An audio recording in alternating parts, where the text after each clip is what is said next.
নমস্কার বন্ধুরা, রিপাস ডিমের সকলকে স্বাগতম। তোমরা সবাই কেমন আছো? আমি তোমাদের আশীর্বাদ ঠাকুর কৃপায় ভালো আছি।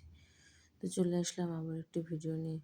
সকালবেলা উঠেই যে দেখতে পাচ্ছ চা ঢালতেছি, বাসায় একদমই চা ছিল না, একদম চা পাতা বাড়ন্ত ছিল। তো সেদিন তো চা খেতে এত ইচ্ছা করছিল যে পিসির ওখান থেকে নিয়ে এসে করছিলাম। তো যাই হোক, সকাল সকাল দুধ ছিল তো একটু দুধ চা করে নিচ্ছি। তারপরে আর কি দুধ চা খাবো, মা মেয়ে খাবো। তোমাদের দাদা দুধ চা খাবে না, কারণ ও দুধ চা তেমন একটা খায় না, ওর একটু গ্যাস হয়, সে কারণে ও দুধ চা খেতে চায় না।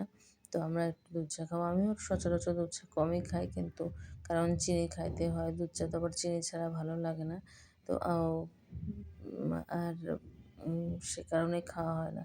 দেখো আজকে যে চাট পাতি নিয়ে আসছিলাম, সে তার দানাগুলো অনেক ভালো ছিল। চায়ের কালারটা পরে এত সুন্দর এসেছিল যে কি বলবো, খেতে অনেক ভালো হয়েছিল। মাঝে মাঝে দুধ চা খেতে ভালো লাগে। যাই হোক, তারপরে চাটা খেয়ে যে দেখতে পাচ্ছ এখন চা নিয়ে আসছি, এখন চা খাবো। মা মেয়ে দুজনে চা খেয়ে নিয়ে তারপরে ও পড়তে বসবে, আমি কাজ করা শুরু করব। অনেকগুলো কাজ আছে। দেখো এপাশে আমি ভাত উঠাই দিয়েছি, আর এই যে রান্না থালা বাসন দেখতে পাচ্ছ সব কিছু এলোমেলো নোংরা, ড্রয়ারটাও কোনো কিছু গোছানো হয়নি। ভাবতেছি আগে একটু রান্নাটা করে নিই। যাবো আজকে একটু ভোগে, কারণ বাবা ডেকেছে। তো ওদের জন্য একটু মুরগির রান্না করে নিয়েছি, যেহেতু আমি নিরামিষ খাচ্ছি। আর ওদের জন্য একটু রান্না করে নিলাম একটু মুরগির মাংস নিয়ে আসছে। মুরগি যেমন দেশি মুরগি নিয়ে আসছে, মেয়ে একটু দেশি মুরগি খেতে চেয়েছে, কারণ মেয়ে ব্রয়লার মুরগি মোটে খেতে চায় না। তো শুধুমাত্র ফ্রাই করে দিলে পছন্দ করে। আবার মাঝে মাঝে ওটাও খাই। সব এলোমেলো সব দিকে ভাবতেছি সকাল সকাল আজকে গোছাবো, কিন্তু বাবা আবার ফোন করে আসার জন্য বলে। ৩ দিন ধরে মনে করো ভোগই খাচ্ছি, প্রতিদিনই ভোগে যাচ্ছি। সব ঘরের অবস্থা এলোমেলো, বাসার অবস্থা অনেক খারাপ। তো যাই হোক, এগুলো পরে করব, আগে যাই। আর তার মধ্যে সকালে কিন্তু আরেকটা কাজ করেছি, সেগুলো হচ্ছে এখানে যতগুলো কাজগুলো ছিল সেগুলো সার-টার দিয়ে সব কিছু ঠিকঠাক করে একদম গুছিয়ে রেখেছি। কিন্তু ব্যালকনিটা এখনো পরিষ্কার করা হয় নাই। এগুলো ছোট ছোট গাছ একেবারে টবে, কিন্তু টবে আবার মাটি দিতে লাগানো হয়েছে। এই পাশ থেকে শুরু করে পুরাটা ঝাঁটাটা রেখেছি এই পাশে, একটু ঝাড়ু-টাড়ু দেওয়ার জন্য এইখানটায়। তো যাই হোক, এখনো কিন্তু জল দিই নাই। এখানে সার দিয়ে লাগানো হয়েছে, এটাতে পরে জল দেবো। তো যাই হোক, তারপরে স্নান-টান করে নিলাম, নিয়ে পুজো করে এখন এই যে দেখো রেডি হয়ে গেছি। তোমাদেরকেও ফোন করলাম আসার জন্য। তো ও আসলো, এখন আমরা যাব। মেয়ে যাবে না, কারণ মেয়েরা আবার প্রাইভেট আছে।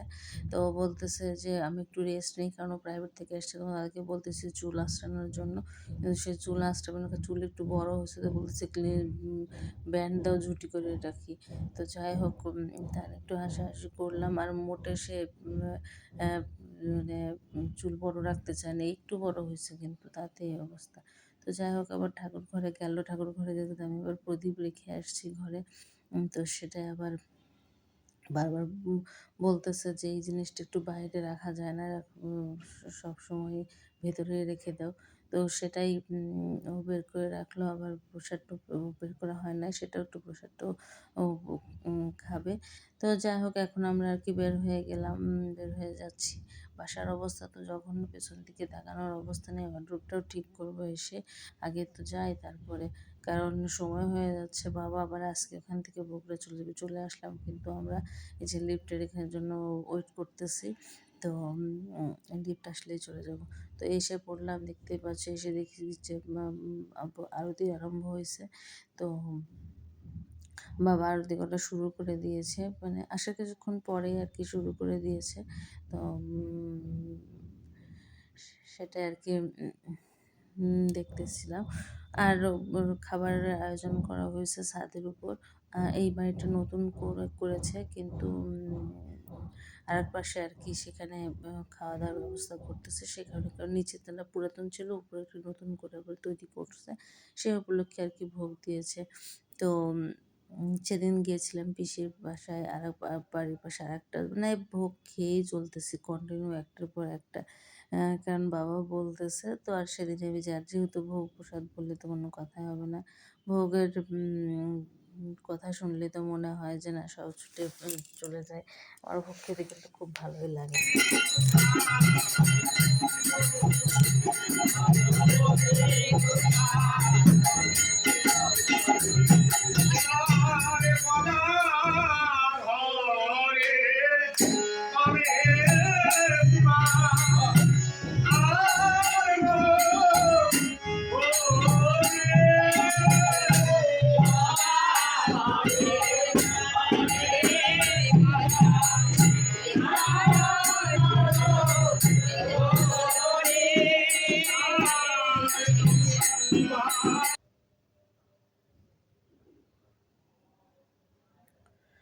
তো ভোগ শেষ করে আর কি মানে তোমার দাদাও আসবে, মেয়েও আসবে। আসলে কি ভুলভাল বলতেছি, ভয়েস দিচ্ছি। তো মেয়েও আসবে, বলতেছে যে ও প্রাইভেটটা শেষ করে তারপরে আসবে। কারণ একটা প্রাইভেট পরীক্ষা চলতেছিল, সেটা শেষ করে তারপরে আবার আসবে। আমাকে রেখে আবার চলে গিয়েছিল তোমাদের দাদা যে মেয়েকে প্রাইভেটে রাখার জন্য। আর ও স্নানও করে নাই, সে স্নান করার জন্য। আমি বললাম আচ্ছা ঠিক আছে যাও, আবার পরে নিয়ে আসো। তো আসার পরেও আবার একটা প্রাইভেট ছিল, ও অনেকটা ক্লান্ত ছিল। মেয়ে বলতেছে যে আমার আর মানে ভালোই লাগতেছে না, একটু যে বসে ধৈর্য ধরে কিছু শুনবে সেটাও পারতেছিল না, ও অনেক টায়ার্ড হয়ে গিয়েছিল। তো যাই হোক, অনেক ভক্তবৃন্দ কিন্তু চলে এসছে। আর এখন আর ভোগ আরতিও প্রায় মানে ভোগের গানও প্রায় শেষের দিকে, এখন একটু আরতি করবে।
যাই হোক, মন প্রাণ জুড়িয়ে গেল। চলে আসলাম ছাদে ভোগের প্রসাদ দেওয়ার জন্য, দিচ্ছে আর কি। তো দেখতে পাচ্ছ ছাদে কত রকমের গাছ। এই ছাদে গাছের অভাব নাই, মানে কি নাই এই ছাদটায়। অনেক ধরনের গাছ লাগানো রয়েছে, ছোট বড়, মানে ফুলের ফলের সবজি সব মিলে পুরাটা ছাদ জুড়ে। তো দেখো এখানে প্রসাদের ব্যবস্থা করা হয়েছে। আর যেহেতু জায়গাটা বড়, ছাদে করলে খুব ভালো হয়।